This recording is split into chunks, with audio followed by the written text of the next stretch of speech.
അങ്ങനെ ഒരു 2-3 വാക്യം മേളിലേക്ക് ഏറ്റു വായിച്ചു അതൊന്ന് എക്സ്ട്രാ മനസ്സിലാകണമെങ്കിൽ മനസ്സിലാവുള്ളൂ. പരീശന്മാരാണ് വിഷയം ഇവിടെ. അപ്പം പെന്തിക്കോസ്ത് സഭയിലും പരീശന്മാരുണ്ടോ എന്ന് ഇന്നറിയാം. വായിച്ചു. എന്തിനാണ് ഞങ്ങളെയൊക്കെ നാക്കിൽ പിടിച്ചു കൊടുക്കുന്ന ചോദ്യമാണ് ഇപ്പം വേൾഡ് വൈഡ് ആയിട്ട് കണ്ടുകൊണ്ടിരിക്കുന്നത്. അത് കണ്ടിട്ട് ദുർബലരായ വിശ്വാസികളും മനസ്സിൽ കരുതി കൊടുക്കണ്ടെന്നേ. എടാ കൊടുത്തില്ല എന്ത് പറ്റും? വായിക്കാം. തങ്ങളുടെ ശിഷ്യന്മാരെ ഹെരോദ്യരോട് കൂടെ അവന്റെ അടുക്കൽ അയച്ചു. ഗുരു, നീ സത്യവാനും ദൈവത്തിന്റെ വഴി നേരായി. എന്തൊക്കെയാ പറയുന്നത്? ഞങ്ങളുടെ ഭാഷ നല്ലത് ആനയാണ്, ചേനയാണ്, കുതിരയാണ്. നോക്കി എന്തൊക്കെയാ യേശുവിനെ കുറിച്ച് പറഞ്ഞു. അങ്ങനത്തെയാണ്, നീ ഇങ്ങനെയാണ്, നല്ലതാണ്. പറഞ്ഞേ. മനുഷ്യരുടെ മുഖം നോക്കാത്തവനുമാകിയ. എന്തൊക്കെ നല്ല കാര്യങ്ങൾ യേശുവിനെ കുറിച്ച് പറഞ്ഞത്. എന്നിട്ട് പറഞ്ഞേ, വായിക്കും. ആരെയും ശങ്കയില്ലാത്തവനുമാകുന്നു എന്ന് ഞങ്ങൾ അറിയുന്നു. നിനക്ക് എന്ത് തോന്നുന്നു? കൈസർക്ക് കരം കൊടുക്കുന്നത്. അവര് ചോദിച്ച കാര്യം എന്താണ്? ടാക്സ് കൊടുക്കുന്ന കാര്യമാണ്. യേശു ഉത്തരം പറഞ്ഞതിലാണ് എന്റെ വിഷയം. വായിച്ചു. അവർക്കപ്പൊ ഒരു ദുഷ്ടതയുണ്ട്. അതൊന്നും പറയാൻ സമയമില്ല. വായിച്ചു പെട്ടെന്ന്. കപടഭക്തിക്കാര്. അപ്പൊ ഇതിനെ കുറിച്ചൊക്കെ പ്രശ്നം ഉണ്ടാക്കുന്നവരാരാ? കപടഭക്തി ഉള്ളവൻ, യേശു ഉള്ളവൻ ഇത് പ്രശ്നമല്ലെന്നേ. കപടഭക്തി ഉള്ളവനാണ് ഇയാൾക്കുറിച്ച് ചോദ്യമല്ല ഉണ്ടാകുന്നത്. വായിച്ചു പോയി. എന്താ കരത്തിലുള്ള നാണയം കാണിപ്പ? യേശു ഉത്തരം പറയുന്ന ശരിക്കും നമ്മൾ പഠിക്കുന്ന വാക്യം. വായിച്ചേ. അവർ അവന്റെ അടുക്കൽ ഒരു വെള്ളിക്കാശ് കൊണ്ടുവന്നു കാണിച്ചു. അവൻ അവരോട്, ഈ സ്വരൂപവും മേലെഴുത്തും ആരുടേതെന്ന് ചോദിച്ചു. കൈസരുടേതെന്ന് പറഞ്ഞു. എന്നാൽ കൈസർക്കുള്ളത് കൈസർക്കും, ദൈവത്തിനുള്ളത്. എനിക്ക് ഇതാണ് മനസ്സിലാകുന്നത്. എനിക്ക് ഈ വാക്യം മനസ്സിലായില്ല. നിങ്ങൾക്ക് മനസ്സിലായെങ്കിൽ എന്നോട് പറഞ്ഞു തരുന്നു. എന്താണ് യേശു ഉത്തരം പറയേണ്ടത്? എന്തിനെ കുറിച്ചായിരുന്നു? കരം കൊടുക്കുന്നതിനെ കുറിച്ചാ. യേശു ഒരു രൂപ വെള്ളി നാണയം എടുത്തിട്ട് എന്ത് പറഞ്ഞു? ഇതിന്റെ മേലെഴുത്തും ഇതിന്റെ സ്വരൂപമൊക്കെ ആരുടെയാന്ന് ചോദിച്ചപ്പം കൈസരുടേതാണെന്ന് ഉത്തരം വന്നു അല്ലേ? അപ്പൊ ഉത്തരം വന്നെങ്കിൽ യേശു ഡയറക്റ്റ് പറഞ്ഞത് കൈസറുടേതാണോ എന്നാ കൈസർക്ക് കൊടുത്താൽ മതി എന്നല്ലേ പറയേണ്ടത്? അടുത്ത പദം എന്താണ്? അങ്ങനെ പറഞ്ഞു. അപ്പൊ ദൈവത്തിനുള്ളതുണ്ട്. അമേ, അതെവിടെ മനസ്സിലാക്കണം? എടാ, അബ്രഹാം കൊടുത്തെങ്കിൽ, ശ്രദ്ധിക്കുക ദൈവസഭ, അബ്രഹാം കൊടുത്തെങ്കിൽ, ന്യായപ്രമാണത്തിൽ ഉണ്ടെങ്കിൽ ദൈവസഭയും കമ്പൽസറി ആയിട്ട് ഇത് ചെയ്തിരിക്കണം. കാരണം ഇത് ദൈവത്തിന്റെ വകയാ. അതാണ് സ്വർണം. ഹല്ലേലൂയ. കൊടുക്കുന്നവർക്കായി സ്തോത്രം. കൊടുക്കാത്തവർ ഇന്നും വാങ്ങാത്തപ്പെട്ടു. എനിക്കറിയത്തില്ല കൊടുക്കുന്നുണ്ടോ ഇല്ലെന്ന്. ഞങ്ങളുടെ അടുത്തൊക്കെ ഇങ്ങനെയാ പഠിപ്പിക്കുമ്പോൾ ഞാൻ പറഞ്ഞു, എടാ, പാസ്റ്റിന് കഴിയാനുള്ളതൊന്നും നീ കൊടുക്കണ്ട. അത് പാസ്റ്റിനേതാണെന്നും പറഞ്ഞ് നീ കൊടുക്കണ്ട. പാസ്റ്റിനെ കൊണ്ടുവന്ന ദൈവമാണ്, പാസ്റ്റിനെ നടത്തുന്ന ദൈവമാണ്. പക്ഷെ നിന്നെ നടത്തുന്ന ദൈവമാണെങ്കിൽ എന്ത് ചെയ്തോണം? നമുക്കിപ്പോ ഭയങ്കര വിഷമ. 10% പോയിട്ട് 1% പോലും മാറ്റാനുള്ള വകുപ്പില്ല. ഞാൻ ഒരു കാര്യം നിങ്ങളോട് ചോദിച്ചിട്ട്, നിയമം മാറ്റാനുള്ളതാണോ എന്റെ താല്പര്യത്തിന്? അത് പരിസ്ഥിതിയിലും നിയമം പാലിക്കാനുള്ളതാണോ? എന്റെ ഇഷ്ടത്തിന് പരിസ്ഥിതി അനുസരിച്ച് മാറ്റുന്നതാണോ നിയമം? തിരിച്ച് എന്ത് പരിസ്ഥിതി ആയാലും ദൈവവചനമാണ് എനിക്ക് മുഖ്യമെന്ന് പറയുന്നതാണോ വലുത്? ഹലോ, മനസ്സിലാവുന്നുണ്ടോ? ഈ അനുസരണമാണ് നമുക്ക് ആവശ്യം. നമുക്ക് ഈ പരീശന്മാരെ കപടഭക്തി ചെയ്തിട്ട് നമ്മുടെ ആവശ്യങ്ങൾ നിറവേറ്റാൻ ദൈവത്തിന്റെ ഹെൽപ്പ് ചോദിക്കും. എന്നാൽ ദൈവത്തിന് ആവശ്യമുള്ളത് മാറ്റാൻ മനസ്സില്ലെങ്കിൽ ഇന്ന് രാത്രിയിൽ തിരിച്ചറിഞ്ഞോണം, ദൈവം തൻ്റെ കൈയൊന്ന് മടക്കിയാൽ സകലതും ബന്ധാകാനുള്ളതേ ഉള്ളൂ. ദൈവം തുറന്നു വെച്ചിരിക്കുന്ന ടാപ്പ് ഒന്ന് ടൈറ്റ് ചെയ്താൽ ലോകത്തിൽ ഒരു വ്യക്തി പ്രാർത്ഥിച്ചാൽ പോലും അത് തുറക്കാൻ പറ്റാത്ത നിലയിൽ എൻ്റെ യേശുവിന് ആക്കുവാൻ കഴിയും. അത് ചെയ്യാതിരിക്കുന്നത് അവന്റെ കരുണയാണെന്ന് തിരിച്ചറിഞ്ഞ് ഇന്ന് രാത്രിയിൽ മനസ്സിലാക്കി, കർത്താവിന് ഞാൻ കൊടുക്കുന്നില്ല എങ്കിൽ ഞാൻ ദൈവത്തിന്റെ അവകാശം കട്ടെടുക്കുന്നവരാ. മനസ്സിലാകുന്നുണ്ടോ? ഇതാണ് ഇസ്രായേൽ ജനത്തോടുള്ള ബന്ധത്തിൽ മലാക്കിയോട് ചോദിച്ച്, ദൈവത്തെ നിങ്ങൾ റോബ് ചെയ്ത് അപഹരിച്ചു എന്നാ പറയുന്നത്. അപ്പൊ നമ്മൾ എത്രത്തോളം ദൈവത്തെ അപഹരിക്കാറുണ്ട്? ഇത് പ്രസംഗിച്ചിട്ട് ഞാൻ പറയുന്ന ഇത്ര കാര്യമുള്ളൂ. നമ്മൾ എത്ര പേര് അനുഗ്രഹിക്കപ്പെട്ടവരാണെന്ന് വിശ്വാസമുണ്ട്? ഞാൻ ഇങ്ങനെ പറയാം, എത്ര പേർ, how many people do believe that you are blessed? എത്ര പേരുണ്ട്? ഞാൻ ബ്ലസ്ഡ് ആണ്. എന്താ കാര്യം എന്നറിയാവോ? ഞാൻ ബ്ലസ്ഡ് ആയതുകൊണ്ടാണ് കൊടുക്കുന്നത്. നിങ്ങൾ പിണങ്ങല്ലേ ഈ കാര്യം പറയുമ്പോൾ? കാരണം എല്ലാ ഏരിയയിലും നമുക്കുള്ള പ്രശ്നമില്ല. പൈസയുടെ കാര്യം ഓർത്ത് ഈ പാസ്റ്റു ശരിയല്ല. എടാ, ഇതൊക്കെ നമ്മളല്ലേ പഠിപ്പിച്ചില്ലെങ്കിൽ നാളെ കണക്ക് ചോദിക്കുന്ന സമയം വരുമ്പം ഓരോ രൂപയുടെ കണക്കും ഓരോ പൈസയുടെ കണക്കും കണക്ക് ചോദിക്കുന്ന ഒരു യജമാനൻ സ്വർഗത്തിൽ ഉണ്ട് എന്നറിഞ്ഞോ? 1 രൂപയ്ക്ക് പോലും കള്ളത്തരം കാണിക്കരുത്, 10 രൂപയ്ക്ക് പോലും കള്ളത്തരം കാണിക്കരുത്. എത്ര എമൗണ്ട് എന്റെ ജീവിതത്തിൽ എന്റെ കർത്താവ് തന്നാലും 1 രൂപ പോലും കർത്താവിന്റെ ഓഹരി ഞാൻ പോക്കറ്റിൽ വെക്കുകയില്ല എന്ന് പറയുന്നവനായി ഉയർത്തെഴുന്നേറ്റവൻ. അതനുസരിക്കണോ വേണ്ടയോ എന്ന് നമ്മൾ ചിന്തിക്കണം. അനുസരിച്ചില്ല എങ്കിൽ നമ്മൾ ആരിൽ ഉയർത്തില്ല? യേശുവിൽ ഉയർത്തില്ല. യേശുവിന്റെ ഉയർപ്പ് കറക്റ്റായിരുന്നു. ഇനി ആ ഒരു ഉദാഹരണം പറഞ്ഞ് ആ ഭാഗം വിട്ട് ബാക്കി അടുത്ത നാളെ സമയം തീരുക. യേശു ക്രിസ്തുവിനോട് പിതാവായ ദൈവം പറഞ്ഞു, നിന്റെ ജീവനെ ആർക്ക് വേണ്ടി കൊടുക്കണം? ലോകത്തിന് വേണ്ടി കൊടുക്കണം. നമ്മളോട് 10% ചോദിച്ചുള്ളത്. യേശുവിനോട് ചോദിച്ചത് എന്താ? പറഞ്ഞാട്ടെ, യേശുവിനോട് എന്തോ ചോദിച്ചത്? പിതാവായ ദൈവം ആരെനിക്ക് വേണ്ടി പോകും എന്ന് പറഞ്ഞ് ലോകജാതിയുടെ ജനതയുടെ രക്ഷയ്ക്ക് വേണ്ടി സ്വർഗത്തിൽ ഒരു കൂട്ടായ്മ കൂടിയപ്പോ പിതാവായ ദൈവമായിരിക്കാൻ ചോദ്യം ചോദിച്ചു, ഈ ജനത്തെ രക്ഷിക്കുവാൻ ജീവൻ കൊടുക്കുവാൻ താങ്കൾക്ക് പോകാമോ എന്ന് പറയുമ്പോ യേശു പറഞ്ഞു, ഞാൻ പോകാം. ജീവൻ പോലും വിലമതിക്കാത്ത ആ യേശു തന്റെ ജീവനെ നമുക്ക് വേണ്ടി വെച്ച് തന്ന അനുസരണം കാണിച്ചുവെങ്കിൽ യേശുവിന്റെ സ്വഭാവത്തെക്കാൾ നല്ലൊരു അനുഗ്രഹം നമുക്കില്ലെന്നേ. യേശു കൊടുത്തെങ്കിൽ, യേശു താഴ്മ ധരിച്ചുവെങ്കിൽ, യേശു നമുക്ക് വേണ്ടി മരണത്തോളം അനുസരണം കാണിച്ചുവെങ്കിൽ എത്ര പേർക്ക് ആ യേശുവിനെ പോലെ താഴ്വാൻ മനസ്സുണ്ട്? എത്ര പേർക്ക് ആ യേശുവിനെ പോലെ മുതുക് ചായച്ചു കൊടുക്കുവാൻ മനസ്സുണ്ട്? എത്ര പേർക്ക് ആ യേശുവിനെ പോലെ ഒരു പ്രത്യുത്തരം യേശു പറഞ്ഞു. അതാണ് ഫിലിപ്പിയ ലേഖനം നമ്മൾ മരണത്തോളം, ക്രൂശിലെ കഠിന മരണം അറിഞ്ഞു എന്നെ ചിന്തിപ്പിച്ചത് അതാണ്.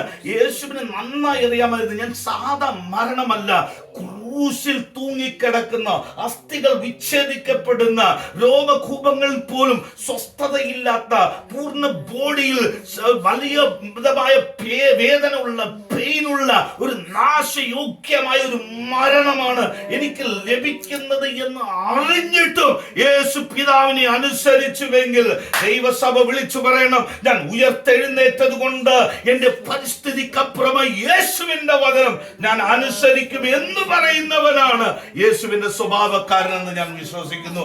അല്ലാത്തതെല്ലാം കപടഭക്തിക്കാരാ, അല്ലാത്തതെല്ലാം പരീശന്മാരാ, അല്ലാത്തതെല്ലാം വചനം പറയുന്നു, അവർ ചോദ്യം ചെയ്ത് വാക്കിൽ കൊടുക്കുന്നവരാ. ദൈവസഭയിൽ ഇതുണ്ട്. ഇന്നത്തെ പരീശന്മാർ ദൈവസഭയിൽ ഉണ്ട്. അവരെ ഒന്നും നോക്കാതെ വണ്ണം ദൈവസഭ തിരിച്ചറിയട്ടെ. എനിക്ക് വേണ്ടി ജീവൻ തന്ന്, എനിക്ക് വേണ്ടി സ്വർഗം ഒഴിഞ്ഞു വെച്ച്, എനിക്ക് വേണ്ടി രൂപം നഷ്ടപ്പെടുത്തി ജീവനെ തന്നെ എന്നെ ഉയർത്തിയെടുത്ത യേശുവുണ്ട്. അവന് വേണ്ടി ഞാൻ ജീവിക്കുമെന്ന് പറയുന്നുണ്ട്. രാത്രിയിൽ എത്ര പേർ ചെയ്യാറുണ്ട്? എനിക്ക് വേറെ ഒന്നും വേണ്ട കർത്താവേ, എന്റെ ജീവിതത്തിൽ ഒരു ഉയർപ്പ് തന്നതുകൊണ്ട്, എന്റെ ജീവിതത്തിൽ ഒരു അഭിമാനം തന്നതുകൊണ്ട്, എന്റെ ജീവിതത്തിൽ ഒരു നിത്യതയെ കുറിച്ച് ആശ തന്നതുകൊണ്ട് എനിക്ക് വേറെ ഒന്നും വേണ്ട കർത്താവേ. എത്ര പേർക്ക് ഇന്ന് ആ യേശുവിനെ വേണം, ആ യേശുവിന്റെ സ്വഭാവം വേണം. അതാ ഫിലിപ്പിയ സഭയോട് പറഞ്ഞത്, യേശുവിന്റെ സ്വഭാവം നിങ്ങളിൽ കാണണം. 1-2 പോയിന്റ് ഞാൻ പറഞ്ഞുള്ളൂ. ഒത്തിരി കാര്യങ്ങൾ ഈ ബൈബിളിൽ രേഖപ്പെടുത്തിയിട്ടുണ്ട്. കണ്ണു തുറന്ന് മനസ്സ് തുറന്ന് വായിച്ചാ പോരാ, അത് ഗ്രഹിച്ചിട്ട് ഒരു രാത്രിയിൽ തീരുമാനമെടുക്കണം. കർത്താവ് ആര് ചെയ്തില്ലെങ്കിലും എനിക്ക് കൃപ തരണമേ, ആര് താഴ്ന്നില്ലെങ്കിലും എനിക്ക് കൃപ തരണമേ, ആര് മുതുക് ചായ്ച്ചില്ലെങ്കിലും ഞാൻ അവർക്ക് വേണ്ടി മുതുക് ചായ്ക്കുമെന്ന് ഹൃദയം തുറന്ന് തീരുമാനമെടുക്കുന്ന എത്ര പേരുണ്ട്? അവരെയാണ് ദൈവം സന്തോഷിക്കുന്നത്. അവരിലാണ് ദൈവപ്രവൃത്തി തുടങ്ങുവാൻ പോകുന്നത്. അവരുടെ ജീവിതത്തിലാണ് ദൈവം പറഞ്ഞത്, നീ ചോദിക്കുന്നതിലും നിനക്കുന്നതിലും അത്യന്തപരമായി ഞാൻ തരുവാൻ കഴിവുള്ള ദൈവമാണ്. നിന്റെ ജീവിതത്തിലാണ് വിടുതൽ നടക്കുന്നത്. നിന്റെ ജീവിതത്തിലാണ് പ്രശ്നം ഉത്തരം ഉണ്ടാകുന്നത്. കാരണം അങ്ങനെയുള്ളവരെ നോക്കി ദൈവം പറയാണ്, ഇവൻ എനിക്കുള്ളവൻ. ഒരു നിമിഷം കണ്ണുകടച്ചാട്ടെ, നമ്മുടെ കണ്ണുകൾ സ്വർഗത്തിലേക്ക് നോക്കി. ഒരു മിനിറ്റ് കണ്ണുകൾ അടച്ച് നമ്മുടെ ജീവിതത്തിൽ വന്നതായ കുറവുകൾ യേശുവിനെ പോലെ ആകുക. ഒരു സിമ്പിൾ ആയിട്ടുള്ള കാര്യമാണ്. പലപ്പോഴും ഞാനും നിങ്ങളും മറന്നത് നമ്മുടെ താഴ്മ എത്രത്തോളം ഉണ്ട് പ്രിയമുള്ളവരെ. നമ്മൾ നമ്മുടെ മുതുക് മറ്റുള്ളവരുടെ ഉന്നതിക്ക് വേണ്ടി ചായ്ച്ചു കൊടുക്കാൻ തയ്യാറാണ്. യേശു ചെയ്തതുപോലെ ക്രൂശിൽ മരിച്ച് യേശു പറയാണ്, നിങ്ങൾ എന്നെ ചവിട്ടി പിതാവിന്റെ അടുക്കിലേക്ക് പൊക്കോളൂ. നമ്മൾ കുനിഞ്ഞു കൊടുത്ത് നമ്മുടെ താഴ്മ കൊണ്ട് നമുക്ക് മറ്റുള്ളവരെ കരം പിടിച്ചു കയറ്റണമെന്നുണ്ടായി. ഇന്ന് രാത്രിയിൽ എത്ര പേര് ഹൃദയം കൊണ്ട് തീരുമാനമെടുക്കും, കർത്താവേ ഇന്ന് ഞാനൊരു തീരുമാനമെടുക്കുക, ഇന്ന് ഞാനൊരു തീരുമാനമെടുക്കുകയാണ്. ദൈവം വെച്ച തീരുമാനത്തെ, ദൈവം വെച്ച ഉപദേശത്തെ യുക്തി കൊണ്ട് ഞാൻ എതിർക്കുകയില്ല എന്ന് നമ്മൾക്ക് തീരുമാനമെടുക്കാം. എനിക്ക് പരീശനെ പോലെ ഒരു കപടഭക്തി ആവശ്യമില്ല എന്ന് ഞാൻ തീരുമാനമെടുക്കാം. ദൈവം എന്നെ അനുഗ്രഹിച്ചിട്ടുണ്ടെങ്കിൽ, ദൈവം തന്റെ ജീവൻ എനിക്ക് വേണ്ടി തന്നു എന്ന് മനസ്സിലായെങ്കിൽ, ദൈവം എനിക്ക് വേണ്ടി തന്റെ ജീവൻ താഴ്മയോടെ തന്നുവെങ്കിൽ, ഇന്ന് രാത്രിയിൽ ദൈവസഭ തിരിച്ചറിയട്ടെ, എന്നെ രക്ഷിച്ച, എനിക്ക് വേണ്ടി ജീവനെ തന്ന ഈ യേശു എന്റെ അകത്ത് വന്ന് എന്നെ ഉയർത്തിയത് കൊണ്ട് യേശുവിനേക്കാൾ വലുത് എനിക്ക് ഒന്നുമില്ല. എന്റെ ജോലിയേക്കാൾ, എന്റെ പണത്തേക്കാൾ, എന്റെ മക്കളെക്കാൾ, എന്റെ വിദ്യാഭ്യാസത്തെക്കാൾ, എന്റെ എല്ലാവിധമായ അവസ്ഥയേക്കാൾ എനിക്ക് ഏറ്റവും വലുത് എന്റെ യേശുവാണ്. ആ യേശുവിനെ പോലെ ആകുവാൻ തീരുമാനമുള്ളവർ കരം ഉയർത്തി ഹൃദയത്തിൽ കരം വെച്ച് പ്രകാരം പറഞ്ഞാട്ടെ, കർത്താവ് ഒന്നിനെ കുറിച്ചും ഞാൻ ചിന്തിക്കുന്നില്ല. എനിക്ക് എങ്ങനെയെങ്കിലും ഏതുവിനെയെങ്കിലും എനിക്ക് യേശുവിനെ പോലെ ആയി തീരേണ്ടതിന് പരിശുദ്ധാത്മാവേ ഇന്ന് രാത്രിയിൽ എന്നെ സഹായിക്കണമേ എന്ന് എത്ര പേര് ദൈവം മുമ്പിൽ കരയും. കർത്താവ് എന്നിൽ കുറവുകളുണ്ട്, ഞാൻ ഇന്ന തെറ്റ് ചെയ്തു കർത്താവ്, എന്നിൽ അഹങ്കാരം ഉണ്ടായിരുന്നു, ഞാൻ എന്റെ മുതുക് മറ്റുള്ളവർക്ക് വേണ്ടി കാണിച്ചു കൊടുത്തില്ല, ഞാൻ അനുസരണം കെട്ടവനാണ്, പല കാര്യങ്ങളിൽ ഞാൻ കേട്ടിട്ടും അനുസരണമില്ലാത്തവനായി പരീക്ഷനെ പോലെ കപടഭക്തി ധരിച്ചുകൊണ്ട് വല്ലാത്ത ചോദ്യങ്ങളെ ചോദിച്ചു കൊടുക്കുന്നവരെ പോലെ ആയിട്ടുണ്ട്. ഇന്ന് രാത്രിയിൽ എന്നോട് ക്ഷമിക്കണമേ എന്ന് പറയുന്നവർ എത്ര പേരുണ്ട്? അവർക്ക് വേണ്ടി വഴികളെ തുറക്കുവാൻ കഴിവുള്ളോ?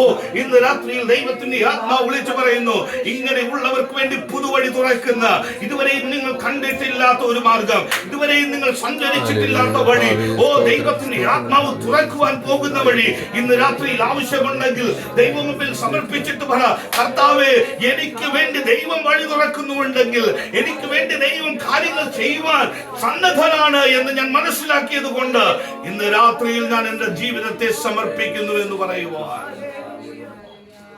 എന്റെ ജീവിതത്തെ ഞാൻ സമർപ്പിക്കുന്നു എന്ന് പറയുവാൻ. ലോകം എങ്ങനെ ആയിക്കോട്ടെ, ലോകം തെറ്റിദ്ധരിക്കപ്പെടട്ടെ, വചനം മാറ്റിവെച്ച് മനുഷ്യൻ ഇഷ്ടമുള്ള പോലെ ജീവിക്കട്ടെ, എന്നാൽ ദൈവസഭയ്ക്ക് അതിന് ഒരിക്കലും പെർമിഷൻ ഇല്ല എന്ന് ഇന്ന് രാത്രിയിൽ തീരുമാനിച്ചോണം. കാരണം നമ്മൾ രക്ഷിച്ച യേശു പിതാവിനോട് അനുസരണം പൂർത്തിയായി കാണിച്ചുവെങ്കിൽ നമ്മളോട് പറഞ്ഞു, ഞാൻ അനുസരിച്ചതുപോലെ തന്നെ നിങ്ങളും ദൈവവചനം അനുസരിക്കണമെന്ന് യേശുവിന്റെ ഇഷ്ടമാണെങ്കിൽ ആ ഭാവം നമ്മളിൽ ഉണ്ടാകട്ടെ. അതുകൊണ്ട് നമ്മൾ ഉയർത്തവരാണ്, ഉയർത്തപ്പെട്ടവർക്ക് ഒരേ ഭാവം,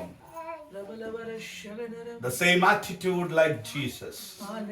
എത്ര പേർക്ക് ആ സ്വഭാവം ഉണ്ട്? ഇന്ന് രാത്രിയിൽ ഒന്ന് കണ്ടാൽ, കർത്താവേ ആ യേശുവിന്റെ ഭാവം എന്നിലുണ്ടോ? എന്റെ പിതാവിന്റെ ഇഷ്ടം അറിഞ്ഞു പ്രവർത്തിക്കുന്ന ഒരു പുത്രനാണോ ഞാൻ? എത്ര പേര് അത് ചിന്തിക്കും? ഞാൻ ആരാധിക്കുന്നത് പിതാവിന്റെ ഇഷ്ടത്തിനാണോ? ഞാൻ ദൈവസഭയിൽ വന്നത് ദൈവത്തിന്റെ ഇഷ്ടമനുസരിച്ചാണോ? ഞാൻ പിതാവായ ദൈവത്തിന്റെ വചനത്തനുസരിച്ച് കൊടുക്കുന്നത് ദൈവത്തിന് ആഹ്ലാദമുള്ള കാര്യമാണോ അല്ലയോ എന്ന് ഇന്ന് രാത്രിയിൽ ചിന്തിക്കുന്നവർ ഒരു നിമിഷം കണ്ണുകടച്ച് പ്രാർത്ഥിച്ചാട്ടെ പൂർണ്ണ സമർപ്പണത്തോടെ. എനിക്കറിയാം ഇതിൽ നിന്ന് നമ്മളോടൊക്കെ ഏതൊക്കെയോ ഭാഗങ്ങൾ ദൈവത്തിന്റെ ഈ ആത്മാവ് സംസാരിച്ചിട്ടുണ്ട്. ഇത് എന്നോടല്ല എന്ന് പറഞ്ഞ് ചതിക്കപ്പെടാതിരിക്കേണ്ടതിന് ഇന്ന് രാത്രിയിൽ മുട്ടുമടക്കി ഹൃദയത്തിന്റെ ഭാഷയിൽ ദൈവത്തോട് ഇപ്രകാരം പറ, കർത്താവ് ഇന്ന് ഈ നിമിഷം എന്റെ യേശു വന്ന് ഞാനൊരു കടക്കാരനായി മാറരുത്, ഞാൻ താഴ്മയില്ലാത്തവനായി മാറിയിട്ട് എന്റെ ജീവിതം അധോഗതിയായി തീരാതിരിക്കേണ്ടതിന് പരിശുദ്ധാത്മാവിനെ ഒന്ന് തിരുത്തേണമേ, എനിക്കൊരു ചേഞ്ച് ആവശ്യമാണ് എന്ന് എത്ര പേര് ദൈവത്തോട് ഇന്ന് രാത്രിയിൽ പറയുന്നുണ്ട്. കർത്താവ്, എനിക്കൊരു മാറ്റം ആവശ്യമാണ്. ഞാൻ വചനം കേൾക്കാറുണ്ട്, വചനം ഒത്തിരി പഠിച്ചിട്ടുണ്ട്, എങ്കിലും എന്റെ ജീവിതത്തിൽ അതിന് അനുയോജ്യമായ ഒരു മാറ്റം വന്നിട്ടില്ല. കർത്താവേ, ഇന്ന് രാത്രിയിൽ എന്നെ ഒന്ന് മാറ്റണമേ എന്ന് എത്ര പേര് എന്നോടൊപ്പം പ്രാർത്ഥിക്കും. എന്നാൽ അവന് വേണ്ടി പ്രവർത്തിക്കുന്ന അദൃശ്യകരം ഇവിടെയുണ്ട്. പരിശുദ്ധാത്മാവിടെ ചലിക്കുന്നുണ്ട്. ചില ബന്ധനങ്ങളെ അഴിച്ചു കളയുന്ന, ചില കെട്ടുകളെ പൊട്ടിക്കുവാൻ കഴിവുള്ള, ചില ലേഖത്തിന്റെ അമിക്കേടുകൾ അറുക്കുവാൻ കഴിവുള്ള പരിശുദ്ധ ആത്മാവ് ഇവിടെ നിൽപ്പുണ്ട്. എന്നെ കേൾക്കുന്ന ഏവരും ആ യേശുവിനെ ഉള്ളത്തിൽ കൈക്കൊണ്ടിട്ട് വിളിച്ചു പറ, ഞാൻ തിരുത്താൻ തയ്യാറാണ്. എന്റെ ദൈവപ്രവൃത്തി എന്നിൽ തുടങ്ങട്ടെ.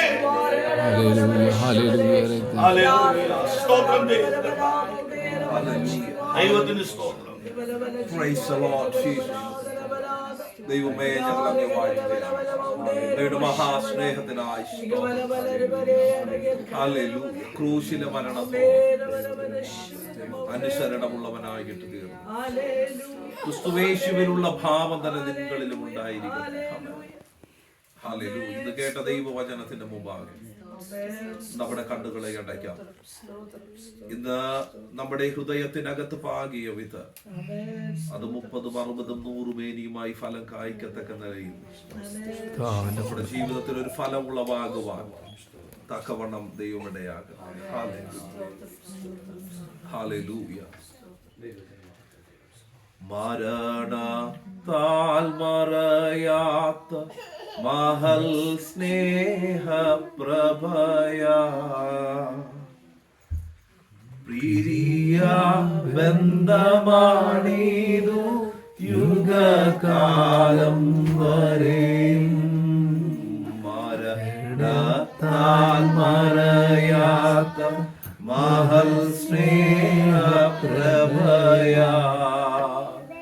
പ്രിയ ബന്ധമാണിത് യുഗകാലം വരെയും. പ്രിയ ബന്ധമാണിത്, പ്രിയ ബന്ധമാണിത്, പ്രിയ ബന്ധമാണിത് യുഗകാലം വരെയും. മഹൽ സ്നേഹം, മഹൽ സ്നേഹം പരലോക പിതാവുതാൻ മകനെ മാറിപ്പതിനായി കുരിശു കൈവെടിഞ്ഞു. മഹൽ സ്നേഹം, മഹൽ സ്നേഹം പരലോക പിതാവുതാൻ മകനെ മാറിപ്പതിനായി കുരിശു കൈവെടിഞ്ഞു. മകനെ മാറിപ്പതിനായി, മകനെ മാറിപ്പതിനായി, മകനെ മാറിപ്പതിനായി കുരിശിൽ കൈവെടിഞ്ഞു.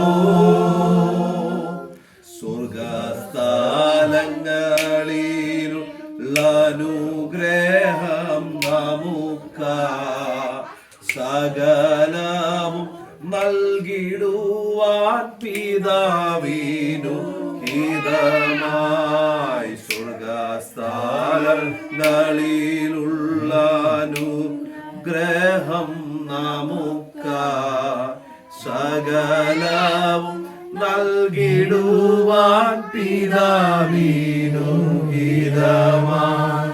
സകലവും നൽകിടുവാൻ, സകലവും നൽകിടുവാൻ, സകലവും നൽകിടുവാൻ പിതാവിനു ഹിതമായി.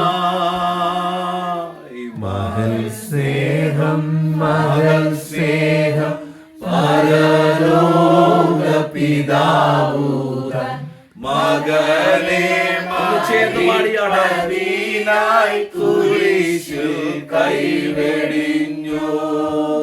മഹൽ സ്നേഹം, മഹൽ സ്നേഹം പരലോക പിതാവുതാൻ മകനെ മാറിപ്പതിനായി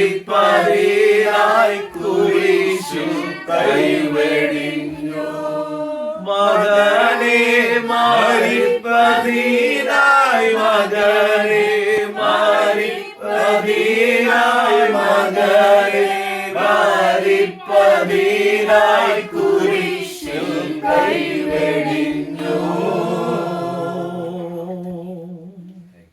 ഹല്ലേലൂയ. ആ മഹാസ്നേഹം നമ്മളോട് കാണിച്ച നമ്മുടെ പിതാവ്, ഹല്ലേലൂയ, തന്റെ സ്വന്തം പുത്രനെ ഈ ലോകത്തിന് വേണ്ടി നാം തരുവാനിടയായി തീർന്നു. ഹല്ലേലൂയ.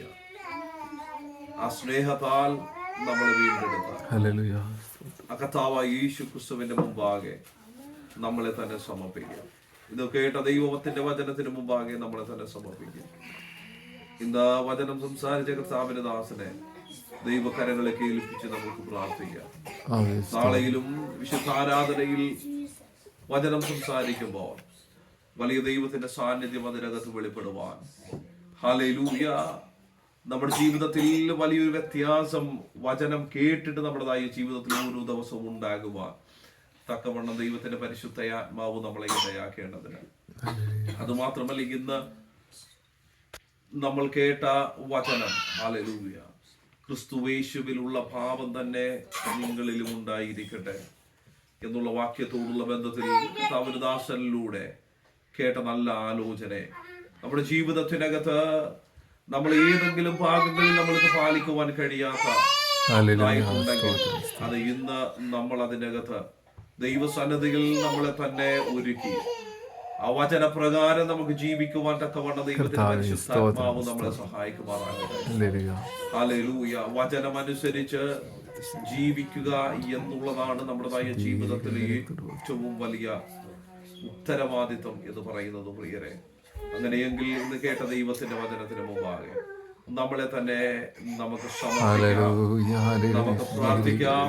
എല്ലാവരും പ്രാർത്ഥിച്ചുകൊണ്ടിരിക്കുമ്പോൾ കർത്താവിന്റെ ദാസൻ ജിക്കു ഇന്നത്തെ വചന ശുശ്രൂഷയെ, ഇന്ന് കേട്ട ദൈവവചനത്തെയും, ഇന്ന് വചനം സംസാരിച്ച കർത്താവിന്റെ ദാസനെയും, നാളത്തെ വിശുദ്ധ ആരാധനയും വഹിച്ചുകൊണ്ട് പ്രാർത്ഥിച്ച ആശീർവാദം പറഞ്ഞ ഇന്നത്തെ ബൈബിൾ സ്റ്റഡി പ്രാർത്ഥിച്ച് അവസാനിപ്പിക്കും. സർവശക്തനാകുന്ന ഞങ്ങളുടെ നല്ല പിതാവേ, ഈ അനുഗ്രഹിക്കപ്പെട്ട സമയത്തിന് ഞങ്ങൾ വീണ്ടും അങ്ങയെ സ്തുതിക്കുന്നു കർത്താവേ. അങ്ങയെ ആരാധിക്കുവാൻ കർത്താവെ, അങ്ങയുടെ തിരുവചനത്തിൽ നിന്ന് കേൾക്കുവാൻ ദൈവം ഞങ്ങളെ സഹായിച്ചല്ലോ. ഇന്ന് രാത്രി ഞങ്ങളുടെ സാന്നിധ്യം ഞങ്ങളുടെ മധ്യേ ഇരുന്നതിനായി സ്തോത്രം. ഞങ്ങളുടെ കാതുകളെ ദൈവം ശക്തീകരിച്ചതിനായി സ്തോത്രം. കേൾക്കപ്പെട്ട തിരുവചനം കർത്താവെ, ഈ ദിവസങ്ങളിൽ അനുസരിക്കുവാൻ ഒരു കൃപ ദൈവം ഞങ്ങളുടെ മേൽ പകരണമേ.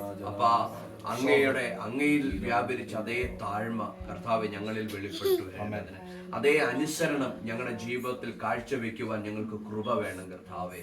ഹല്ലേലൂയ. മരിച്ചവരെ പോലെ അല്ലപ്പാ, ഉയർത്തെഴുന്നേറ്റവരെ പോലെ ജീവിക്കുവാൻ, ക്രിസ്തുവിന്റെ അതേ ഭാവം ധരിക്കുവാൻ ദൈവം ഞങ്ങളെയും ശക്തീകരിക്കണമേ. ഞങ്ങളുടെ ജീവിതത്തിന്റെ കുറവുകളെ തിരിച്ചറിഞ്ഞ് ഈ ദിവസങ്ങളിൽ അതിനെ മാറ്റി കർത്താവെ, ആ കർത്താവിനോട് കൂടുതൽ അടുക്കുവാൻ ദൈവത്തിന്റെ കൃപ ഞങ്ങളുടെ മേൽ വെളിപ്പെടുവാൻ പ്രാർത്ഥിക്കുന്നു കർത്താവെ. ഈ ഭവനം ഇന്ന് രാത്രി ഈ ബൈബിൾ സ്റ്റഡിക്ക് വേണ്ടി തുറന്നിട്ടതിനാൽ ഈ കുടുംബത്തെ ദൈവം അനുഗ്രഹിക്കേണ്ടതിന് പ്രാർത്ഥിക്കുന്നു. ഇന്ന് രാത്രി തിരുവചനം പറഞ്ഞ ഞങ്ങളുടെ അഭിഷിക്തനെ വീണ്ടും അനുഗ്രഹിച്ചാട്ടെ. അധികം ശക്തിയോടെ, അധികം ബലത്തോടെ, അധികം ദൈവകൃപയോടെ വീണ്ടും കർത്താവിന്റെ സന്നിധിയിൽ ഹല്ലേലൂയ നിന്നുകൊണ്ട് അനേകർക്ക് അനുഗ്രഹമായി തീരുവാൻ ദൈവം തന്നെ ശക്തീകരിക്കുവാൻ ഞങ്ങൾ ഒരുമിച്ച് പ്രാർത്ഥിക്കുന്നു കർത്താവ്.